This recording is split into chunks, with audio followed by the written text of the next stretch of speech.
Hello, hello, hello. Wait lang ha, nagsishare lang ako.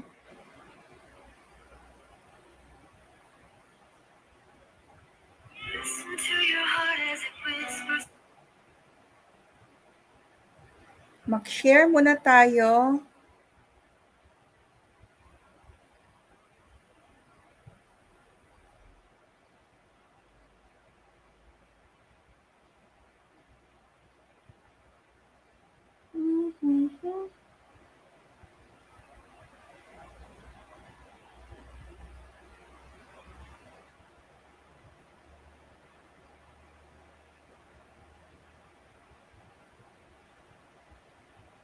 Okay.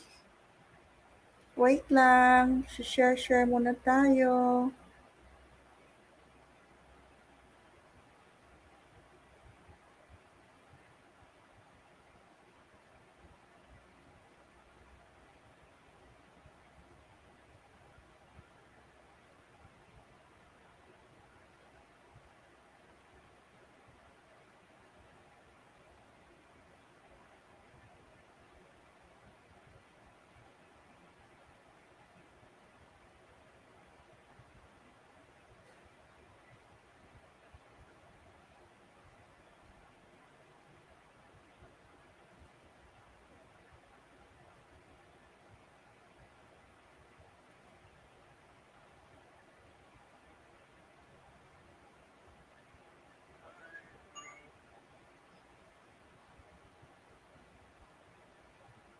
Okay.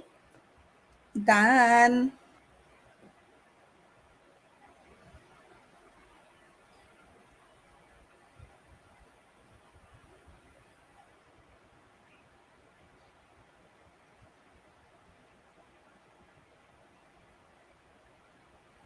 Wait lang ha. Hello, shout out to everyone. Pasok kayo dito sa chat room. Pasok po kayo.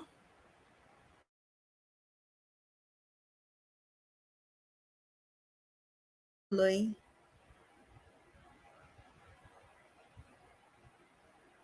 Nawala tuloy. Init, sobrang init. Wait lang. Pasok po kayo.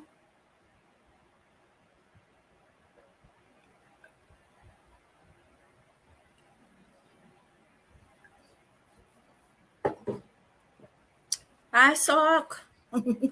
Sabay ganun. Wait lang ha, i-refresh ko lang. Sobrang init. Init ang panahon.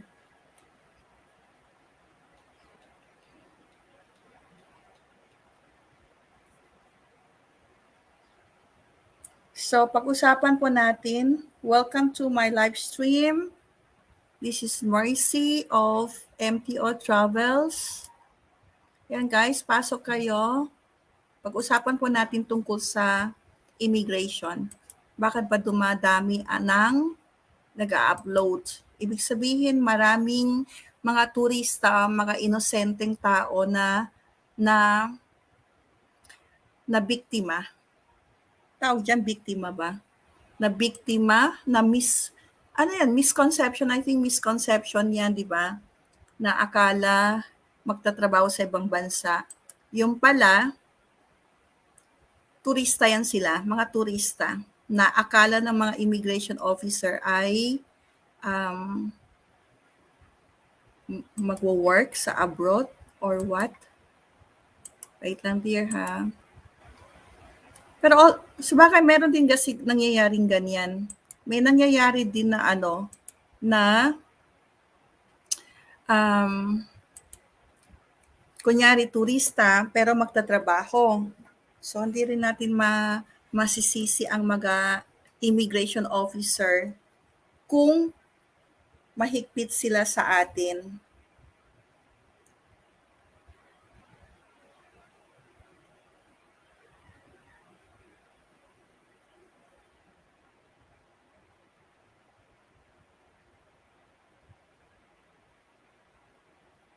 Wait lang ha.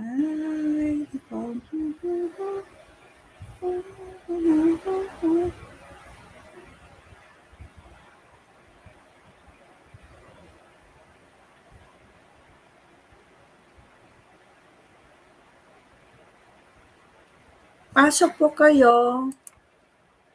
Yeah. May 3 viewers. Pasok kayo. Init. Init ang panahon.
Hello.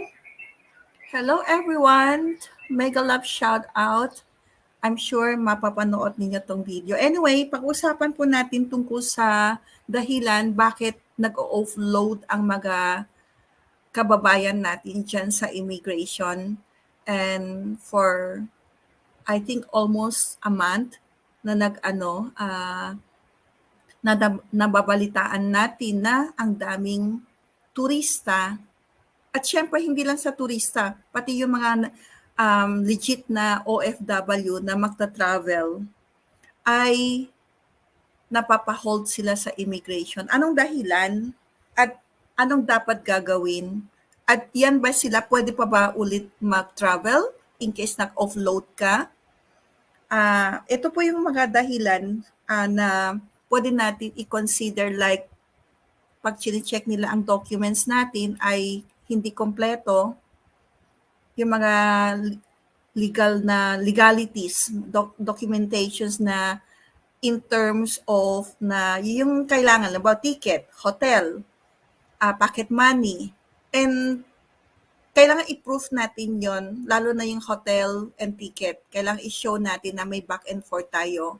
And of course, yung hotel na bayad na yung hotel natin kung saan natin puntahan yung lugar, kung ano yung bansa na pupuntahan natin. At the same time, kung empleyado ka, you also have to show na on leave ka, na you're into vacation, at ano ba mga iba, mga IDs. Siguro pwede rin yun. Isa rin yun ng mga makakatulong ng IDs. Siguro mga MBI record, baka kailangan din yon. And more than anything, you need to prove, hindi na siguro kailangan ipakita yung pera, pero at least sapat yung travel mo na may dala kang pocket money. So, tsaka isa pa, importante yun minsan kasi pag tinatanong tayo ng immigration officer, kinakabahan natin. So, doon pa lang na ang counterpart natin ng immigration officer, minsan nagdududa dahil nga siguro sa sobrang kaba, sa sobrang, ano tawag to? Sa sobrang hindi maayos ang sagot, na kung ano-ano lang na sagot. Remember, kailangan natin maging honest, okay? Honest. Hindi natin kailangan mag-invento ng dahilan. It's all fact. Yun talagang totoong reason why you are traveling. Now, ano-ano ba dapat na hindi natin iwasan natin kung anong dapat gagawin para hindi mangyayari sa atin na nangyayari sa ibang tao, right? Siguro kailangan natin, at yun sinabi ko kanina, sapat na documents na dala-dala mo yung yung pag-travel mo. And syempre, pinaka-importante doon is yung confidence mo na sumagot. Yun yung talagang importante din. Bukod sa kompleto ka sa papeles. Kasi minsan, kahit kompleto ka sa papeles, meron ka naman dalang pera, may back and forth ticket ka, as in talagang may itinerary ka sa travel mo, meron kang booking sa mga package tour, ganyan. So you also have to be confident pagsagot. Sumasagot tayo ng hindi kinakabahan. Relax lang. Huwag masyadong tataranta. Okay? So, may nagtanong kung pwede ba kung in case nag-upload ka or nag-offload ka, meaning to say na hindi ka nakabiyahe or hindi natuloy yung biyahe mo sa araw na yon, you can apply again. You can travel again. Mag-book ka lang nga. Magbili ka ng panibagong ticket, panibagong booking. Kung lalo na yung booking mo, binayaran mo na, di ba? Yung sa hotel and yung pagsundo kung meron man. All these kailangan back to zero ka, kailangan uulitin mo yon. Pipili ka ulit. Pwede ka naman. Pwede, wala namang bawal yan. Wala naman parang visa, di ba? Minsan kasi pag deny ka ng visa, you have to wait 6 months, right? Ito, pwede ka the following day, the following week. Anytime you want to go back, to travel, pwede yon. Kahit na nag-offload ka. Okay? So, ano pa ba? So, kaya nga, can you travel after you are being offloaded? Of course, pwede. And then, ano bang ibig sabihin ng offload sa immigration? Ang ibig sabihin, hindi ka pinayagan ng immigration officer na sumakay. Yun ang ibig sabihin ng offload. Ito yung spelling niya. Okay? Ang ibig sabihin niyan, hindi ka pinayagan na magbiyahe. Hinold ka ng immigration officer sa airport. Siguro hindi convince yung sagot mo, nagdududa sa'yo, pwede sa sagot mo, pwede rin sa incomplete documents, yung mga ganon. Pero, yung lately kasi, ang balita kasi lately is na, alam mo, kahit kompleto ka ng documents, hino-hold ka pa rin ng daming tanong, yung mga out of the blue na tanong, na hindi na pasok dun sa dapat, yung mga kinakailangan na itanong, parang sumobra dun sa pagtatanong. So yon, ibang usapan naman yon. Okay? So, ano pa bang pwede natin itatackle dito?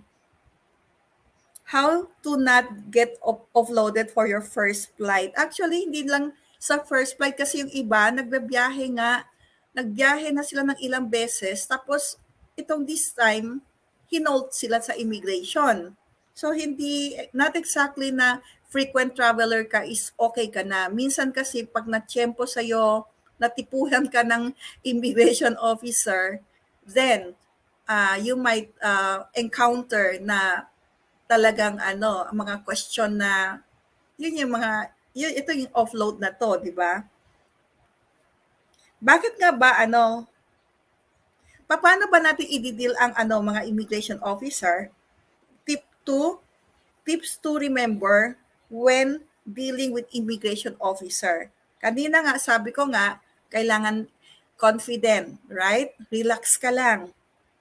Siyempre, yung bihis mo medyo maayos din. Hindi naman exactly yung kasi minsan nakikita ko sa travel, naka-shorts, naka-chinelas, mga ganon, para kang nagpunta lang sa palengke, parang ganon. So I think isa rin yan tinitingnan ng officer. Although, mga officer na yan, sanay na yan sila makita, di ba? Naka-chinelas, naka-rubber shoes, naka-t-shirt, naka-sando, mga ganon. Hindi yung formal na formal. Hindi katulad way back mga 20 years ago, pagka nasa airport ka talaga, naka-business suit sila, maayos lahat, naka-high heel, proper shoes, proper dress talaga. Nowadays, no, you see a lot of mga backpackers, nagbabak lang, walang dalang maleta, nakaraget lang sila, nakasando, all this stuff. So, I think isa din to yung siguro tinitingnan ng immigration officer. And of course, lagi kang may dalang ballpen kasi pagpasok mo pa lang sa airport, kailangan mo pipirmahin or isa-sign ng or i-fill up yung departure card. So, mahirap yung maghiram-hiram ka ng ballpen sa ibang tao, di ba? Hindi ka nila papahiramin dahil namamadali din sila dahil syempre kailangan pumasok muna sila sa immigration and then of course yung sa loob ng airport. So, hindi natin pwede i-expect na papahiram tayo ng ballpen. Siguro maswerte na kung meron man. Most probably, ang normal talaga is kailangan may ballpen ka. Okay? And yung sa mga hindi nababasa ng maayos, katulad ko, medyo malabo na ang mata ko, kailangan you have to have your reading glass. At one point before, naalala ko, meron isang, hindi naman siyang may edad na, parang bata-bata, pero malabo ng mata niya. So, hindi niya mabasa. So, maraming incidents actually. Yung minsan, tinutulungan ko na i-fill up. Minsan, ako na lang nagsusulat kasi may oras ako at that time. Minsan naman, pinapahiram ko yung reading glass ko and sabi ko, sige, doon na lang tayo makita sa loob ng waiting area. And hindi ko na nakita yung tao at hindi na lang siguro hinanap ako doon sa loob ng waiting area. Kaya goodbye yung reading glass. Buti na lang mumurahin lang yung reading glass. Hindi siya, kasi otherwise hindi ko papahiramin kung mahal talaga, right? So, yun ang kailangan. Tapos, syempre, yung mga pinifill up natin sa form, di ba nakalagay na sa departure card, saan ka pupunta, saan ka nakatira, anong contact number mo, of course, yung complete name and middle name mo, and what else? Yung address mo, and of course, contact number, and kung saan ka titira, right? Para nakalagay doon as a departure card. So, and siguro, kasi lalo na ngayon, di ba kasi may COVID, galing tayo sa COVID, na actually galing tayo sa COVID, hinihingi yung mga vaccine card, mga vaccine record. So, yon isa kailangan din yun, right legitimately. Okay? Legible, yung mga, mga legalities, yung mga totoo. Make sure your documents are authentic. Ayun, baka kasi magdadala tayo ng mga ticket na sa cellphone lang. Of course, nasanay na tayo. Ako, most of my travel itong mga latter years, pinapakita ko lang sa cellphone ang yung booking ko kasi hindi na ako nagpi-print out. Dati pini-print out ko pa. Pero pumapayag naman sila na yung cellphone lang ipakita na sa email mo, sa screenshot ng mo, sa cellphone mo pwede 'yon. Pero more than anything, kailangan original yon, okay? Kaya nga, authentic.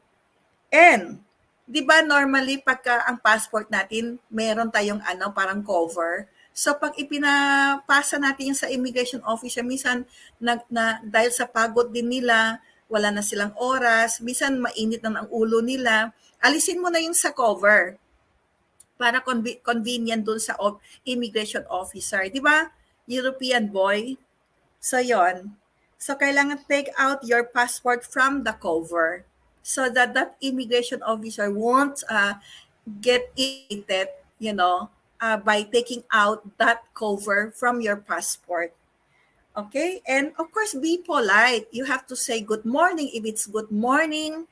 And whatever the day is, whether it's afternoon or evening or morning, say something like good morning or good afternoon, good evening, or hello, ganyan. Ganon. So say be polite. At saka with manner, okay, with manner. Kasi most of them, immigration officers are so tired. They've been there for 8 hours from morning. Sometimes there are times their duty is at night, right? Or in the middle of midnight. So these people are talaga exhausted na yan. So you have to be polite and kind. Okay? Do not panic. Okay? Whenever they will ask you, of course, they will ask you so many things. Where are you going? What hotel are you going to stay? How much money you bring? How many days are you going to stay? What is your business? All this stuff, talagang itatanong ka talaga ng immigration officer. I think that's normal. Kasi siguro they just want to make sure that you are capable to travel. So what else? So again, tips to remember when dealing with immigration officer, European boy. One is to relax. There's nothing to be afraid of. Two is to dress smart. And then three, have a pen with you. And then four, write legibly. And then number five, make sure your documents are authentic. It means you have to bring original documents, not a fake one. And number six, take out your passport from the cover. Okay, from the covers, because almost, not most, all of them are very tired. I mean, they are on duty from that 8 hours. I don't know how many hours they're into duty, so they're very exhausted in terms of tiredness and in terms of stress. So just make sure that you are presenting your passport without the cover. So it will make them more easier because they have to, diba, scan your passport. And then so if they're going to take out the cover, it will be hassle. It will take time from them. And of course, be polite. That's number seven. Be polite. And number eight, do not panic. Don't like you're afraid, like you're panicking, right? I have experience in Malta. I tell them, good morning, how is your day? So he treat me nice. Right. I think that's the one way to be polite, and one way to express gratitude to those immigration officer, right? How to avoid getting offload at the Philippine immigration? How to avoid that? Okay, and why Philippines immigration is very strict? Let me just tackle why Philippine immigration is very strict.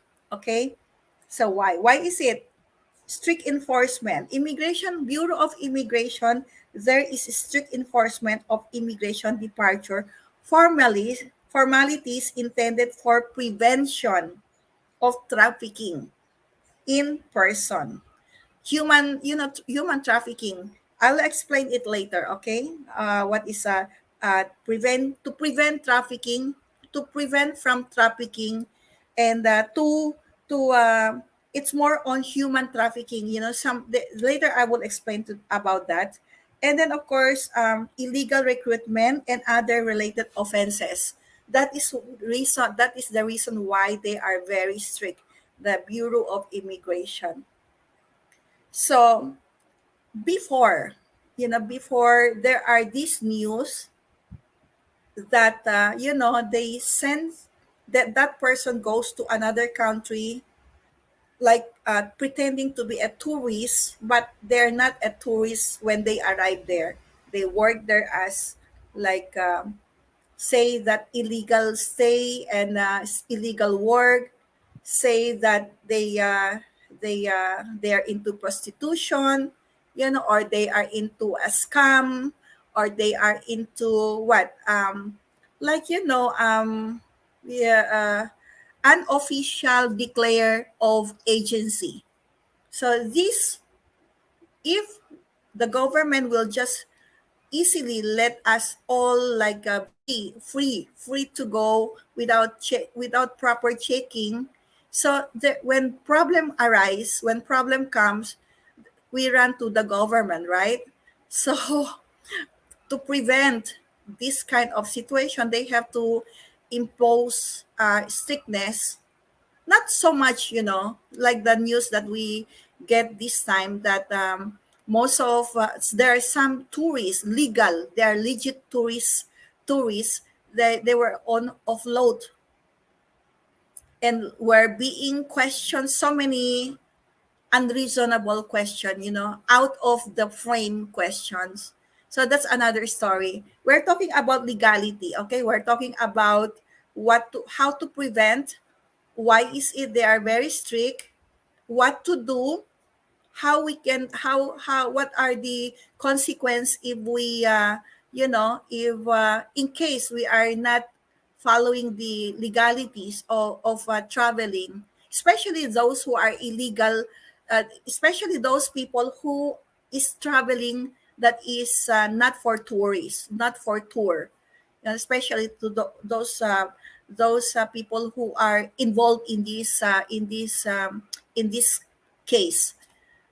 However, for those who like legal traveler, they travel, they just want to see the place, that is um, I should say na talagang hindi na tama yung mga tanong, mga interruption nila, mga interrogation nila sa immigration. That is already too much. But I am talking here about why the immigration, Bureau of Immigration, why they are very strict, why they strictly enforce all this stuff, all these lists. Kasi nga, they wanted to protect from illegal recruitment, to protect the human trafficking. Yun yung kanina nabanggit ko, yung prostitution, yung mga male by bride, meron din yung lumabas na as tourist pero pagdating doon nagtrabaho. So something will happen to them, tatagbo tayo sa government, and it's difficult to protect, it's difficult to extend support sa mga ganyan kasi hindi sila legal na lumabas sa Pilipinas. I think that's their point. Now, kanina yung paano ba natin i-deal sa mga immigration? I think I've mentioned that there are 8 points, 9 points ganyan. So I hope that can help you guys. And what else? What do immigration officers see on their screen? Okay. Normally, 'di ba may screen in the booth, each of the immigration officer, there is a booth, right? Where you give your passport, your boarding pass, and your ticket, right? And there they will ask you questions. When are you going? When are you coming back? How many days are you going to stay? Where are you going to stay? What are you going to do? Are you going to meet somebody? Do you have family there? Blah blah blah. Okay, so that screen inside their booth is that they're looking if you have a record, whether criminal record or on hold departure record, and all those what do you call that, records that shows you that you are not allowed to exit your country. I have many experience now. I don't afraid. Also, I have experience in Belgium. My brother afraid, but I talked with them. He didn't tell me anything. Okay, yeah. I think experience is the best school. Experience is the best school for anyone to, to be more, to be encountering this situation, and you're more smart on the second time, right? The experience is like a school, it's like a university, it's like, the getting more knowledge and more experience, and that will help you when you face on the second time, or when you face to other people or within your family whenever they get problem, or when your friends has problem, you can be of help because you have the experience, right? So you have citizen status also. In that monitor, they also check if you are a Filipino citizen or you are a foreigner, or if you have like what do you call that, if you have a record, like from police record, and anything that is not good about you. Okay, so what do immigration officers check at the airport? What do they do? Normally they check your passport, right? They check if it's expired or if it's near to expire. And what else? Normally also they check um, when did you arrive in case you're not a foreigner, in case you're a foreigner, they check when did you arrive, okay, or when was the last time you travel. I think most of for local people they will check when was the last time you travel, but foreigner, of course, they check that when was the date you entered the country, was the date when you enter, like Philippines, right? Mm-hmm.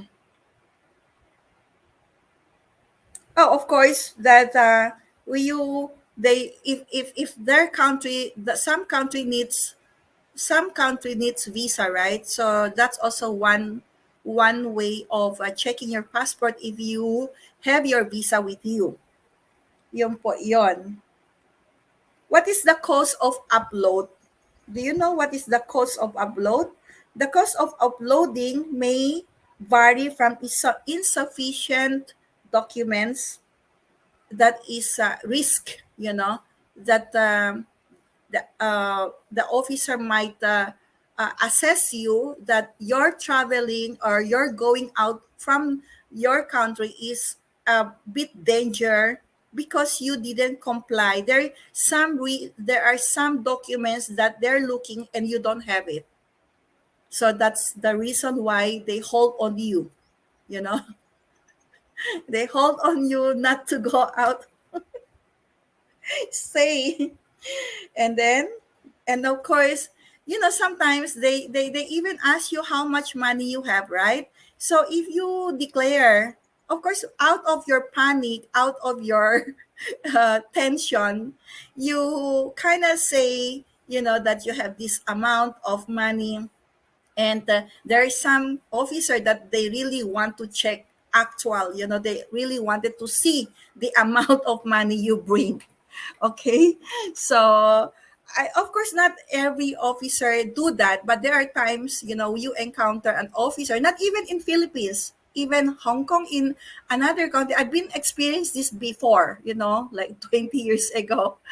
Yeah, I've been experiences in other country that also, when I enter or I arrive in their country, they ask me what hotel, how many days, do I have a family, do I have a boyfriend, and so on and so forth, and they'll definitely they'll ask you how much money you bring.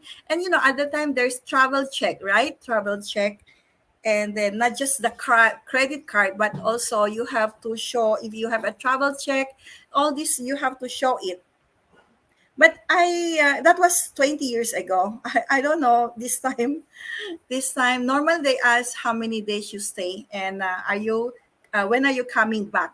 Okay, normally that's the question that I encounter. There's no more like questioning me, where is your money, how much money you bring, where is your travel check and credit card.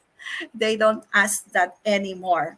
Okay, the usual that I encounter is that they ask me what am I going to do to that in that country, one, and then how many days am I going to stay, and then do you normal. I think that's the two thing they ask: how many days you stay, and then all right, what are you going to do there?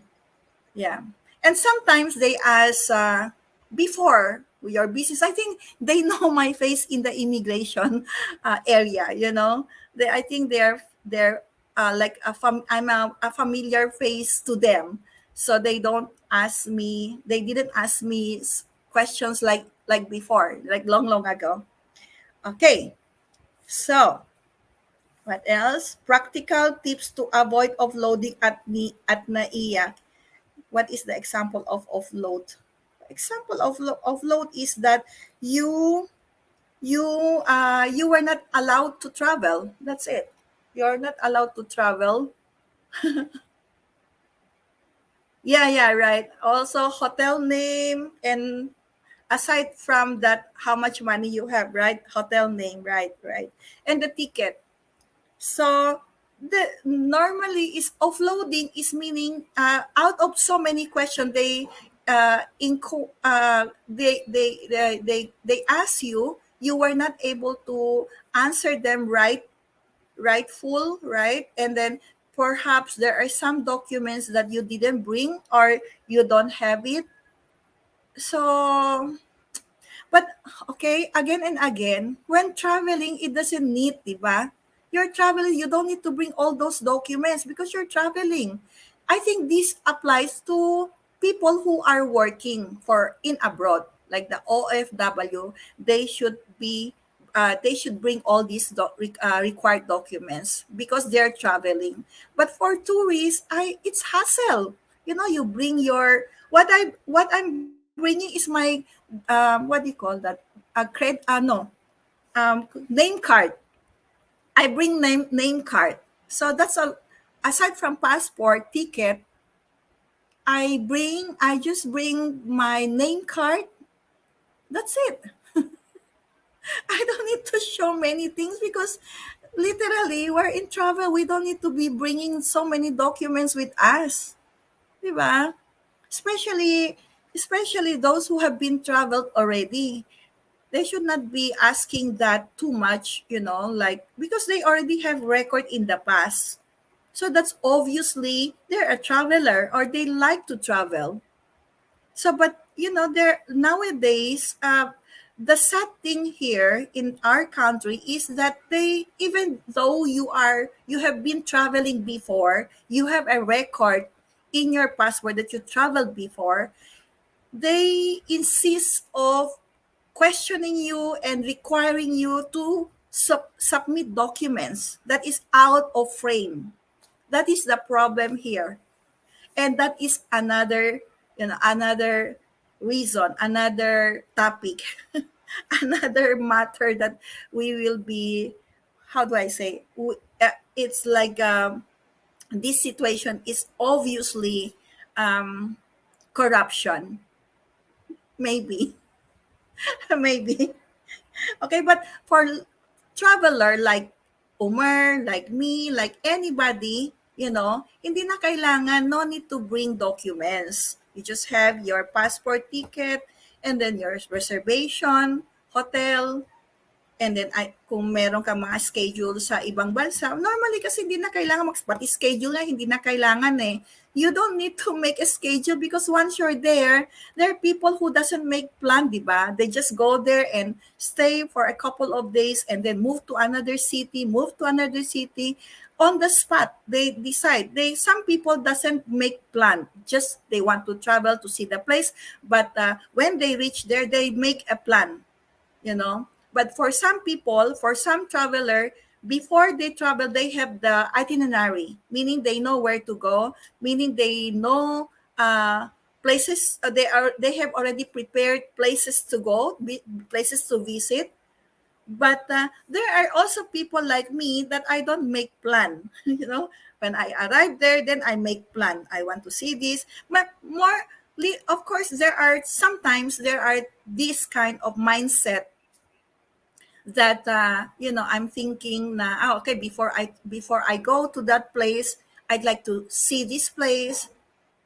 I like to see it one or two place. That's it. But the whole travel itinerary can be make can be what do you call it? Can come up when you're already there, right?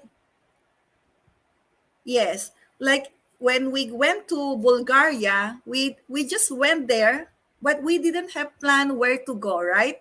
We just want to step Bulgaria. We just want to see Sofia, but there's no literally plan where to go, where to visit, and blah blah blah. We just went when we arrived there. We just went out and see places, and that's it. And then probably there are times that people I see we see on television. Oh, let's go there, or we heard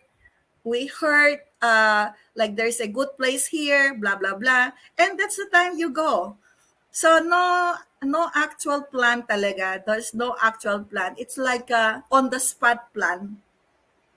So yon for traveler yan ha. But anyway, um iba-iba kasi pag once kasi once you travel kasi, for me ha, in my case, I'm speaking of my experience, na sometimes before I go to a place, I make plan. Ito yung I wanted to see. Actually, no exactly date, but like I have in my mind na places where I want to go. Like I want to go here, I want to go that place, I want to go that, and then I will only confirm when I arrive there because I don't know the real plan. Even if I have the plant list, 'di ba? Monet, shout out sa even if I have the plant list, pero pagdating doon nag-iiba, it change. So so parang there are three ways of how I myself as experience on travel, di ba? Pagdating dito pa lang sa Pilipinas, gusto ko lang pumunta doon sa lugar na yon. Example, gusto ko lang pumunta sa Hong Kong, gusto ko lang pumunta sa Singapore. So, siguro may one or two place na gusto ko puntahan pagdating sa Hong Kong or sa Singapore or kung saan man yan, or sa Amerika, ganyan, or sa New York, ganyan, or sa Italy, yung ganon. So, mag-iisip pa ako, meron na akong sa isip na ito yung pupuntahan ko lugar, Monet. And then, pero hindi yun, pagdating ko dun sa lugar na yon, dun ko palang ipaplano na ito pala, ito. Ang dami kong isisingit. Okay? Like in one day, hindi lang sa isang lugar ko mapuntahan, marami na akong lugar mapuntahan. So for this reason, guys, ito yung hindi natin kaya i-ano sa immigration for tourists ha, na hindi natin pwede i-itemize na ito yung day one, ito yung puntahan ko. Kasi kahit na may plano ka, hindi rin natutuloy yon. Kahit may plano ka, even if you have the plant list, or the list of plans where you wanted to go, it doesn't work that way. Okay, ang daming nagbabago. So, yon. So, yun yung yung um, I think that's one thing for sana hindi na doon sa mga nagta-travel na talaga, hindi na sana ang immigration officer na ibusisi pa, di ba? Parang, you've been traveling na, may record ka naman, hindi na kailangan kasi may some, there are couple that they were offload.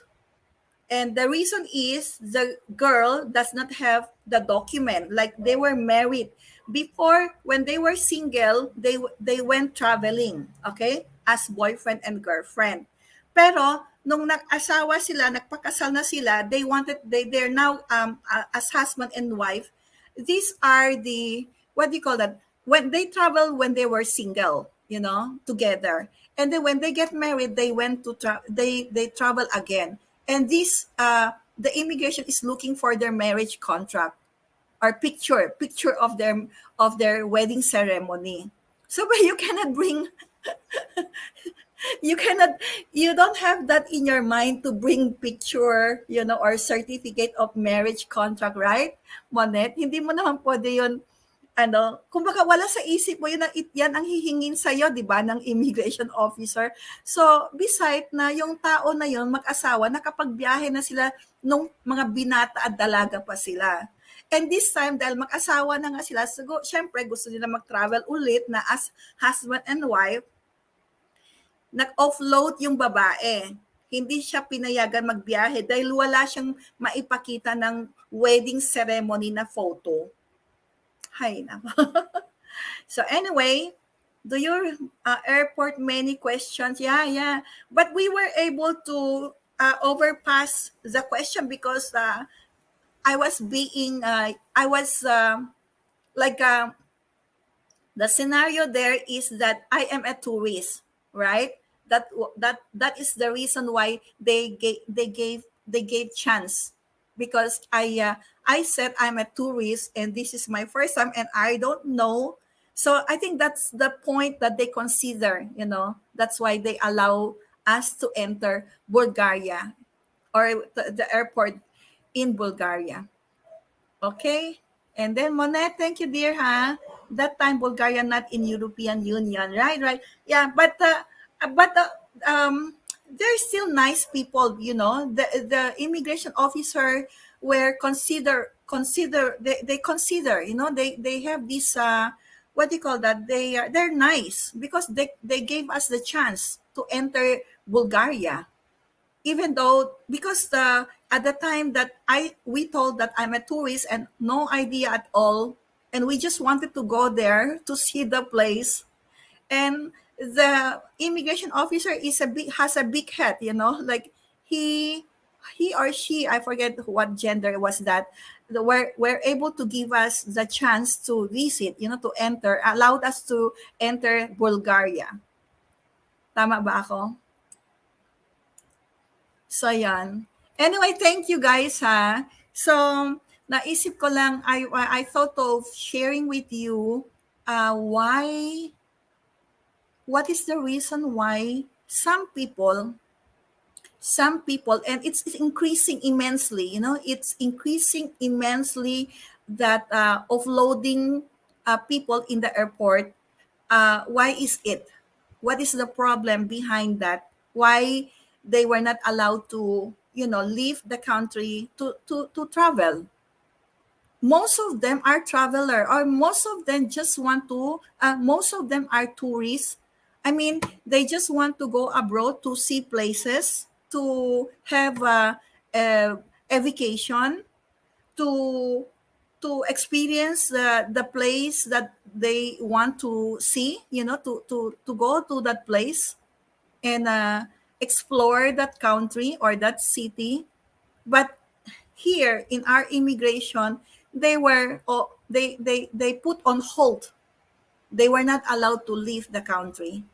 So that is the reason why I'm here sharing with you guys kung ano po yung ano bang dapat gagawin pag humarap tayo sa immigration officer, right? Anong dahilan? Bakit tayo na offload? Okay?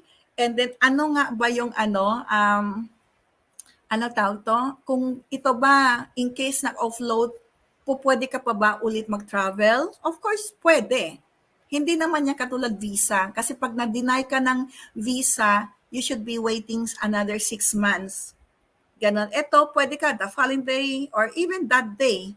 Kung ano yan, i-provide mo ng mga documents, kung hinihingi ka ng ano. Pero ang sabi ko nga, sobrang-sobra na yan. And that's too much, of asking wedding photo, party, or documents of being married.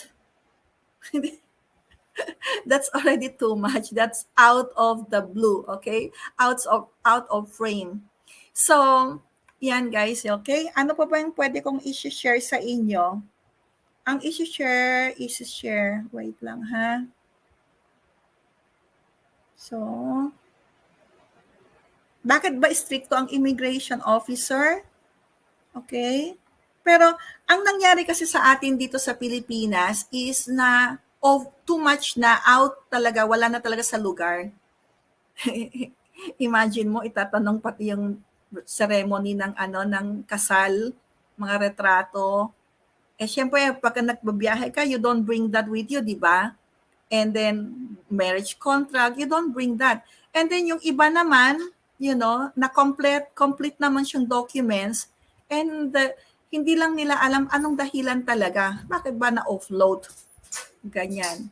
Serbia, very good. She tell you way you come. You tell them tourist. She says, welcome to Serbia. I like it. Right. Yeah. Serbia. Yeah. Serbia, in what? What is that? Serbia is, what is the name of, the city? In Belgrade. 200, he checked my documents. So many questions. Haha. Yeah. So you have many experience, Umar, with me, right? Serbia, Hungary. What else? Bulgaria. Rome. What else? Amsterdam. And what else? Belgium. Czech. Well, so many places. So many country. That was before, okay? That's a part of our life. We had this experience in life, right? So guys, I'm not going to stay long. It's almost 1 hour. I'd like you to um, I'd like to welcome, of course, again, and thank you to European Boy. And I'd like to thank you also, Monette, for coming to my live stream. And at the same time, sa mga 6 viewers dyan, 6 million viewers, thank you so much, okay? Thank you for, ano ba tawag to, BG? Nagba-background lang kayo dyan. And I know you're listening to me, and I know na nandyan lang kayo, nakikinig sa akin. So, thank you ulit. Maraming salamat. Till the next time, I hope na magtackle tayo ng iba pang topic. If in case na mapanood ninyo tong video, please comment in my box, in the box down there, para malaman ko kung ano yung gusto niyo malaman. Para malaman ninyo kung para malaman ko kung anong gusto nyong pag-uusapan. Right? So, at the same time na ma-prepared ko naman kung anong topic na yon. For today's is that the reasons of offloading tourist traveler. Okay? Whether you're going back to your country or you're going out of the country, and whether you're working out of our country, lahat yan na yan, halos ganun din ang mga tawag to, mga scenario. Ganon din ang nangyayari. So, yan. I'll see you again. Thank you. Bye-bye. I'll make a live sa MTO.ph. I hope na makadalaw kayo dun sa isang channel ko. Another maybe 30 minutes. Okay? Thank you. Bye-bye.